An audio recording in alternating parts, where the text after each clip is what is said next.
Adil মির্জাজ beloved লিখেছেন নাবিলা ইশক। পর্ব সংখ্যা 22। বেতের চেয়ারে কুচু হয়ে বসে থাকা পাতলা গড়নের শরীরটা মৃদু কাঁপছে। দুয়ার খোলার শব্দ শুনেও মাথা তুলে তাকায় না ঝুমুর। একই রকম ভঙ্গিতে কেমন শূন্যে চেয়ে রয়। শান্ত ধীরে ধীরে এক একটা ভারী কদম ফেলে টেবিল ঘুরে এলো ভেতরে। ঘরের মোটা পর্দাগুলো দিয়ে ঢেকে আছে জানালা, বাতি বন্ধ। ঘরের কুচকুচে অন্ধকার অবশ্য কাটলো দরজাটা খোলায়। করিডোরের জ্বলন্ত বাতির আলো এসে পৌঁছেছে খানিকটা। শান্ত চেয়ারের সামনে ঠিক ফ্লোরের দু হাঁটু মুড়ে বসে ডাকে ঝুমুরের পছন্দের নামটিতেই সম্মোহিত শোনায়। প্রাণ পাখি। সবসময় কাজে দেয়া এই সম্মোহনী ডাকে আজ সাড়া দেয় না মেয়েটা। পূর্বের ন্যায় নিষ্প্রাণ হয়ে থাকে। শান্ত আলতোভাবে ধরে দু গাল, মাথাটা উঁচু করে বুঝে তার প্রাণ আতঙ্কে এইটুকুন হয়ে আছে। চোখ দুটো টকটকে লাল ভেজা। মাত্রাতিরিক্ত ভয় পেয়েছে তা বোঝাই যাচ্ছে। পাবে না। ওর এমন বাজে পরিস্থিতি সম্পর্কে কোনো রকম পরিচিতি নেই। এই ধরনের পরিস্থিতি সচক্ষে দেখা এই প্রথম। কখনো দেখেছি কিভাবে বন্দুক চলে। ওর সামনে সচরাচর শান্ত কখনো বন্দুক বের অবধি করেনি। চালানো তো বড় দূরের বিষয়। খসখসে আঙুলের ভাঁজ দিয়ে ঝুমুরের বিধ্বস্ত ভয়ার্ত মুখখানা বুলিয়ে অবশেষে নিজের রুক্ষ ঠোঁট নামিয়ে ছোঁয়ায় নরম উষ্ণকালে, ধীরে ধীরে কপালে। ঝুমুর শান্ত চোখে শুধু তাকিয়ে থাকে। একটা শব্দ করে, তবে প্রত্যুত্তরে যে পরমুহূর্তে ঝাঁপিয়ে পড়ে শান্তের শক্ত উত্তপ্ত বুকের ভাঁজে ভাঁজে। দু হাতে গলাটা আষ্টেপৃষ্টে জড়িয়ে হিসহিস করে আউড়ে যায় দিশেহারা হয়ে। আমি আমি ভীষণ ভয় পেয়েছি। ভাবি আমার সামনে এমন হিমালয়ের মতো না দাঁড়ালে আমি হয়তো আর কখনো। শব্দ হয়, শান্তর ভেতরে হওয়া ভাঙচুরের শব্দ। মনে হয় হৃদয়টা কেউ 5 আঙ্গুলে খামচে ধরেছে, ফলে গল গল করে ঝরছে তাজা লাল রক্ত। অন্যরকম এই ব্যথায় টনটন করে উঠে পুরো দেহ। অদৃশ্যভাবে সামান্য কাঁপে ঝুমুরকে আগলে নেওয়া পেশিবহুল হাত দুটো, যা কখনো বিপজ্জনক পরিস্থিতিতেও কাঁপে না। আর শুনতে পারল না ঝুমুরের বাদবাকি কথাগুলো। এই মুহূর্তে চলন্ত মুখ বন্ধ করা জরুরি। আর শান্ত তাই করল। সবেগে বন্ধ করে দেয় চোখের পানিতে ভেজা ঠোঁটজোড়া। ঠোঁটে ঠোঁট পিষে রেখেই শান্ত মৃদু কণ্ঠে বলে গেল, আমি আছি না, কিছু হতো না তোর, হতে দিতাম না আমি। উদ্ভ্রান্তের মতো বলা কথাগুলো শুনে ঝুমুর শান্ত হয়। দৃষ্টিতে প্রাণ ফেরে ওর। জলে ভাসা চোখ দুটো তুলে অনেকক্ষণ দেখে শান্তের শক্তপোক্ত মুখখানা ধীরে দু হাতে রাখে শান্তের ছাটা চোয়ালে আদর করে দিয়ে বলতে বলতে ফের ডুকরে কেঁদে ওঠে। যখন হঠাৎ আক্রমণ হলো, এক মুহূর্তের জন্য মনে হয়েছিল আমি বেঁচে ফিরতে পারবো না। আপনাকে আর কখনো দেখার ভাগ্য হবে না আপনার বউ হওয়ার নসিব আমার কপালে নেই। শান্ত ঠোঁটে পিষ্টতা বাড়ালো মুখটা বন্ধ করতে, অথচ ঝুমুর মাথা নাড়িয়ে বোঝায় মুখ বন্ধ করতে না। ওর আরও কথা আছে, কিন্তু তা শোনার মতো সামর্থ্য যে শান্তর নেই। মেয়েটি কি বুঝতে পারছে না ওর যে হৃৎপিণ্ড কাঁপছে? ঝুমুর বলে যায়, ওরা গুলি ছুড়ছিল সবার দিকে, আমার দিকেও ছুঁড়েছিল। আমার দিকে ছোড়া গুলিটা আমার গায়ে লাগেনি, কারণ তখন ভাবি চোখের পলকে আমাকে টেনে নিয়ে বটগাছের পেছনে লুকিয়েছিল। তিনি দাঁড়িয়েছিলেন সামনে। গুলি লাগলে তার গায়েই লাগতো জানেন।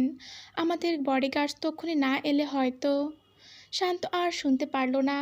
উদ্ভ্রান্তের মতো চোখ মুখ বুজে ওকে পুনরায় শক্তপোক্ত বুকের সাথে মিশিয়ে রাখলো। কি ভীষণ জোরসে লাফাতে থাকলো হৃৎপিণ্ড।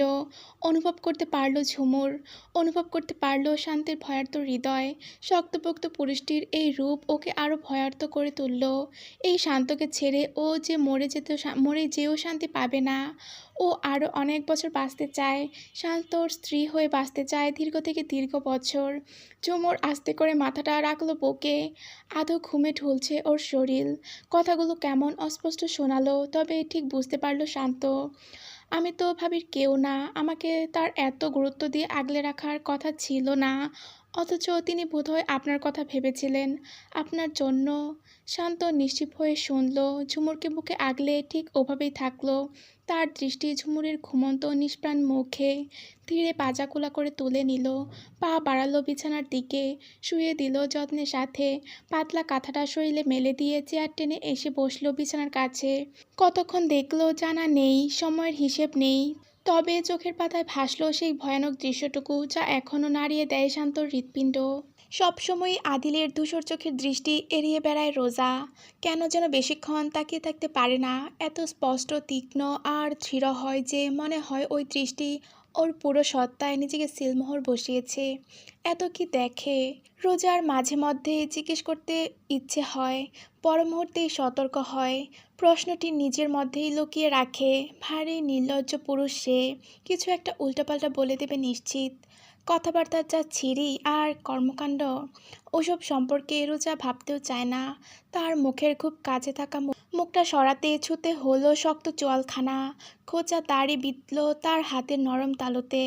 সুযোগ লুফে নিতে আদিল বরাবরই উস্তাদ। ঘেঁষে গিয়ে তালুতে ডোবালো ঠোঁট জোড়া, সাথে সাথে কোমরে কনকনে ঠান্ডা কিছুর স্পর্শে রোজা শিউরে ওঠে। ধরফরিয়ে এক হাতে আদিলের চৌড়া বুক ঠেলে অন্য হাতে কোমরে থাকা হাত দুটো সরাতে গিয়ে বোঝে চেইনের মতো কিছু একটা উন্মুক্ত কোমরে শোভা পাচ্ছে এখন। বুঝতে আর বাকি রয় না জিনিসটা কি হতে পারে। ওটা তক্ষুনি খুলে ফেলতে চাইল রোজা, তার চেয়েও দ্রুত আদিল। এক হাতেই স্বাভাবিক শক্তিতেই আটকে রাখলো হাত দুটো নিজের শক্তপোক্ত উন্মুক্ত বুকের মাঝে।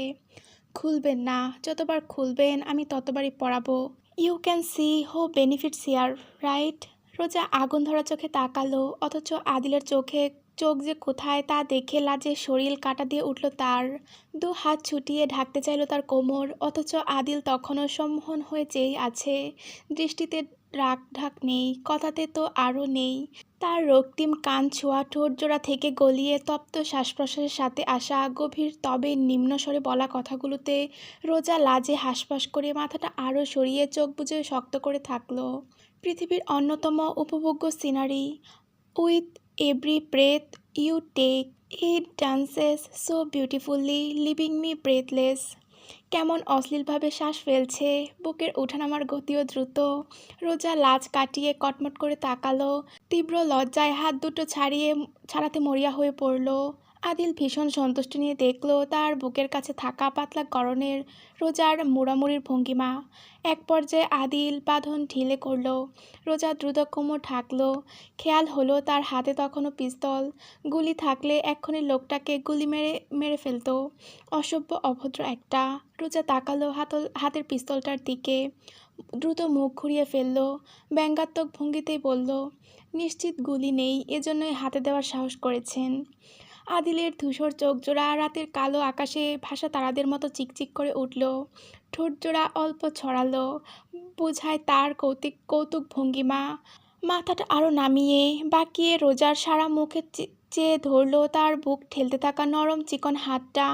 ওই হাতের পিস্তলের মাথাটা বুকের ডান দিকে পিষিয়ে আওড়ালো। গুলি করুন না, তবে পরীক্ষা করে নিন। রোজা সন্দেহ নিয়ে আর চোখে তাকালো ধূসর চোখের দিকে। ডান ভ্রু তুলে মুখ বাঁকালো পরপরই। বললেই হচ্ছে, গুলি ভর্তি পিস্তল তাকে দেবে? পিস্তলটা সরালো আদিলের বুক থেকে। চোখ মুখ বাজেভাবে কুঁচকে বোঝালো ওর তীব্র অসন্তুষ্টি, অবিশ্বাস। অনির্দিষ্ট কোথাও একটা তাক করে অবহেলায় ট্রিগার প্রেস করে নিয়েই বলল, আপনি বোকা নাকি আমাকে বলদ ভেবেছেন বলুন তো? গুলিসহ পিস্তল আমাকে দেওয়ার সাহস করবেন যেদিন আপনি পাগল হবে। অপ্রত্যাশিত গুলির এমন ভয়ানক শব্দে রোজা কাঁপল সামান্য, কাঁপল হাতটাও। ধরফরিয়ে প্রথমে তাকালো বিছানার দিকে। রীতি ভীষণ লাইট স্লিপার, মৃদু শব্দতেও তার ঘুম ভাঙে। আজ এমন শব্দেও ভাঙেনি। জ্বরটা কাটায় শান্তির ঘুম ঘুমাচ্ছে বাচ্চাটা। রোজা বড় বড় চোখে যখন আদিলের দিকে তাকালো, ততক্ষণে দুয়ার থেকে শান্তর দ্রুত সতর্ক প্রশ্ন শোনা গেল, boss, boss, everything is okay? Are you okay? গুলিটা বেঁধে গিয়েছে পিছনের দেয়ালে। গর্তটা দেখে রোজার হতবিহ্বলতা আরও দ্বিগুণ বেড়ে গেল। ও তো ভেবেছিল গুলি নেই, এজন্যই ওভাবে ট্রিগার প্রেস করেছে। ও যদি তখন সত্যি আদিলের বুকে গুলিটা চালিয়ে দিত তাহলে কি হতো? রোজা বিস্ময় নিয়ে তাকায় আদিলের বুকে।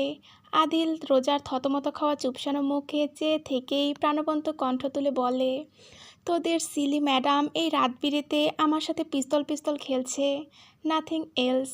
শান্তর আর শব্দ শোনা গেল না। রোজা অবশেষে চোখ রাঙালো। নিজেকে ছাড়াতে চাইলে অনুভব করলো তার হাত থেকে আদিল পিস্তলটা নিয়েছে, পিস্তলের মাথাটা ডুবিয়েছে পেটের নরম অংশে। দাবিয়ে রেখে মুখটা ভীষণ কাছে এনে আওড়ালো, গুলি করি ম্যাডাম?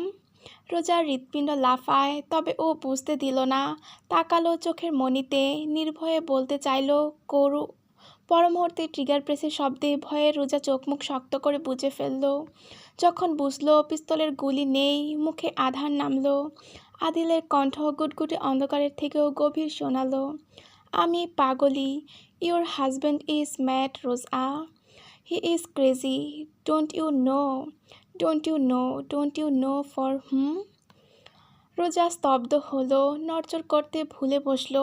এ যাত্রায় আদিল স্বেচ্ছায় সরে গেল। এতক্ষণ যাবৎ কুঁজো হয়ে থাকাটা যেন ভীষণ পরিশ্রমের হয়ে গিয়েছে তার জন্য। সোজা হয়ে দাঁড়িয়ে কাঠটা নাড়িয়ে চাড়িয়ে সজাগ করতে চাইল। ঘাড়টা এতক্ষণ যাবৎ বাঁকিয়ে রেখেছিল, টনটন করছে। ঘাড় বাঁকাতেই কেমন ফটফট শব্দ হলো ঘাড়ের হাড্ডির। পর মুহূর্তে পরনের প্যান্টে হাত দিয়ে রোজা যা বোঝার বুঝল। সহসা ঘুরে গেল ঘূর্ণিঝড়ের বেগে। দেয়ালে মুখ করে রেখেই দাঁতে দাঁত পিষল। অনেকটা সময় উপলব্ধি করেছে আদিল সরে গিয়েছে, তারপরও ফিরতে পারছিল না। এত নির্লজ্জ অসভ্য একটা পুরুষ কিভাবে হয়? রোজা দম ফেলে যখন ফিরল, চোখ বুজে নিল ফ্লোরে প্যান্টের সাথে আরেকটা জিনিসও রেখে গেছে। কি বেশরম! রোজা তাকালো না ওদিকে, বিড়বিড় করল, লম্পট কোথাকার! গুলিটা অন্যদিকে না মেরে বুকের ভেতর মারা উচিত ছিল। ও কতক্ষণ চুপ থেকে অবশেষে হতাশ হয়ে গলা তুলে ডাকলো, বাইরে কে আছেন? শান্তর জবাব এলো তৎক্ষণাৎ, যেন সে দাঁড়িয়েছিল কোনো এক প্রয়োজনে। ম্যাডাম, কোনো প্রয়োজন? রোজা দুহাত দূরত্ব রেখেই এড়ালো ফ্লোরে পড়া প্যান্ট, আতকালো রঙের মিশ্রিত ব্রিফস, একটা চাদর শরীরে জড়িয়ে নিয়ে তবেই বলল, ভেতরে আসুন তো। শান্ত সন্ধিয়ান হয়ে দৃষ্টি নুয়ে প্রবেশ করতেই রোজা আদেশ করলো, কেমন? এগুলো তুলে আপনার বসের মুখের উপর ছুঁড়ে আসুন। শান্ত তাকালো ইশারা বুঝে, পর মুহূর্তে ডান চোখে পিটপিট করলো, ইতস্তত করলো, বসের মুখে ছুঁড়ে মারবে মানে? এ কেমন কথা? শান্তর মাথায় মাথা একটাই, ওকে। ওর একটা মাথা গেলে আরেকটা লাগাতে পারবে না। মরবে, মারা পড়বে নির্ঘাত। রোজা যেন বুঝলো ওর মনের কথাগুলো, মুখ কালো করে ফেললো। ওহ, আপনারও তো আবার আপনার বসের দিকে লোকজন। মুখের উপর ছুটতে পারবেন না, দিয়ে আসতে পারবেন তো? শান্ত ব্যাবাচাকা খেয়ে আস্তে করে বলে, জি ম্যাডাম। দয়া করে দিয়ে আসুন তবে। শান্ত দ্রুত হাতে ফ্লোর থেকে ওসব তুলে নিল, ছুটল ওয়াশরুমের দিকটায়। শাওয়ারের শব্দ শোনা যাচ্ছে। রোজা গিয়ে চুপচাপ বসে হৃদির পাশে। আজ মোটেও ঘুমানো যাবে না। ঘুম ধরলেও না, সুযোগ বুঝেই ওকে বিছানায় চাপড়ে ধরা হবে। পরে ওই শক্তির কাছে কিচ্ছুটি নাশে, চেয়েও নিজেকে ছোটানো সম্ভব হয়ে ওঠে না। এভাবে বিছানায় দুপা তুলে বসে রোজা, অনুভব করে কোমরের বন্দিনীর স্পর্শ। এত শখ তাহলে নিজের কোমরে কেন পড়ে না? রোজা রাগে কিরমির করলো। তবে হৃদির কপাল ছোঁয়া হাতের স্পর্শ, নরম ধীর, স্বাভাবিক তাপমাত্রা শরীরের। স্বস্তির এটা। ওর ফুলো গালের ঠোঁট ছুঁয়ে মাথাটা এলিয়ে দিল হেডবোর্ডে। ক্রমশ চোখ মুখ বুজে আসছে, অন্ধকার লাগছে আশপাশ। আকাশের বুকে তখন সূর্য ওঠার প্রস্তুতি চলছে। পাখির কিচিরমিচির ধ্বনি ভেসে বেড়াচ্ছে চতুর্দিক থেকে। অক্টোবরের উষ্ণ হাওয়ার স্পর্শে রোজার মুখটা গাঢ় হচ্ছে, চোখ মুখ যেন পুরোপুরি ডুবছে। তখন এক দমকা হাওয়া এসে ছুঁলো তাকে। দুটো শক্তপোক্ত হাত পাজা কোলে করে তুলে নিয়েছে তার শরীর। এমনভাবে নিয়েছে মনে হয় তার শরীরে ওজন নেই, তুলোর বস্তা মাত্র। তাকে কোলে তোলা আদিলকে ব্যতিক্রম লাগছে, তবে তার রোজা ধরতে পারল না। সে যেন ছটফট করে নামতে বেকুল হলো তখনও। শরীর বিছানা ছুতেই রোজা সরে যেতে চাইলো, পারল কোথায়। কোমরটা এক হাত দিয়ে শিকলের মতো বেঁধে রাখলো নিজের শক্তপোক্ত উন্মুক্ত ভেজা বুকের সাথে। রোজার নাকে ভেসে আসলো অদ্ভুত সুবাস। মুচড়ে উঠতেই ঘাড়ে পড়ল তপ্ত প্রশ্বাসের ক্রমাগত স্পর্শ। মনে হলো আগুনের ফুলকি তা। কোমরে থাকা হাড়টার স্পর্শ হঠাৎ এতটা উষ্ণ লাগলো যে রোজা সতর্ক হলো। মনে হচ্ছে আগুনের হালকা তাপ লেগেছে শরীরে। বুকের উষ্ণতা বুঝে রোজা নড়েচড়ে ওঠে। ফিরতে চাইলে সে আশ্চর্য হয়। আদিলের চোখ দুটো বুজে আছে, মৃদু বুকের উঠানামার গতি, লম্বা নাকটা কেমন লাল হয়ে আছে। রোজা দ্রুত সরে আসে এই সুযোগে। হৃদির কাজ ঘেঁষে বসে থাকে কিছুক্ষণ, আর চোখে দেখলো আদিল নড়ছে না, শুধু হৃদয়ের মধ্যিখানে ভাঁজ পড়ে গেছে। রোজা অনেকটা সময় নিয়ে অদূর থেকে পর্যবেক্ষণ করলো। ভাবলো ওপাশে গিয়ে শুয়ে পড়বে চুপচাপ, মাথা ঘামাবে না, প্রয়োজনও নেই, অথচ পারল না। ধ্যানজ্ঞান ফিরতেই লক্ষ্য করলো ওর হাতটা আদিলের কপাল ছুঁয়েছে। পরক্ষণেই উত্তপ্ততায় আশ্চর্য হয়ে সরিয়ে আনলো হাতটা, যেন ছ্যাঁকা লেগেছে। ভীষণ জ্বর গায়ে। রোজা দ্রুত বিছানা ছেড়ে নামতে চাইলে তার হাতে টান পড়লো। তড়িৎ ফিরে তাকালো। আদিল চোখ মেলে তাকায়নি, ওভাবেই ওর হাতটা টেনে ধরে রেখেছে। চোখ বুজে থেকেই বিড়বিড় করলো, স্লাইট ফ্লেভার চলে যাবে, ডোন্ট কোল দ্যাম, তুমি কাছে আসো। রোজার হাতটা ছাড়িয়ে নিতে পারলো জোরপূর্বক, হয়তোবা আদিল দুর্বল বলেই। বিছানা থেকে নেমে গিয়ে বসলো হৃদির পাশে, চেয়ে থাকলো কোথাও একটা পিনপতন নীরবতা বয়ে গেল অনেকটা সময় যাবৎ। চেয়েও পারছে না শুয়ে পড়তে। এত দ্বিধা কেন কাজ করছে তার মাঝে? খচখচানিটা আসলো কী জন্য? কেনই বা করবে এসব? ওই লোক যা ইচ্ছে হোক, জ্বরে পুড়ে থাকুক, ওর কি? ও তো আছে হৃদির জন্য, শুধুমাত্র হৃদি। সব কিছুর মুখ বুজে সহ্য করছে এই বাচ্চাটার জন্যই তো। পর মুহূর্তে চোখের পাতায় ভাসলো গতরাতের দৃশ্য, ভাসলো ওই অনাকাঙ্ক্ষিত দৃশ্যটা। রোজার চোখ বুজে ফেললো শক্ত করে। ও মাথা ঘুরিয়ে তাকালো পুনরায়, তাকিয়েই থাকলো। পরিশেষে দীর্ঘশ্বাস ফেললো, উঠে দাঁড়ালো দ্রুত, রুমালটা ভিজিয়ে আনলো চটজলদি। যখন কাছে এসে দাঁড়ালো বিছানার, কিছুটা দ্বিধাগ্রস্ত হলো, তবে থামলো না। কপালের চুলগুলো সরিয়ে রুমালটা ছড়িয়ে রাখলো চৌড়া কপালে। ভাঁজ করে রাখা কমফোর্টার মেলে দিল শরীরে। ফিরতে নিতেই হাতে শক্ত উষ্ণ থাবা পড়ল। টেনে ধরেছে আদিল। রোজা ফিরে তাকালো, একজোড়া রক্তিম চোখের দৃষ্টি ওর উপরেই নিবদ্ধ। শিকারী তার শিকার পেয়েছে। অমন দৃষ্টি। পিনপতন নীরবতা ভাঙল খসখসে জ্বরে কাবু হওয়া আরও গভীর কণ্ঠস্বরে। If this moment I will die without regrets.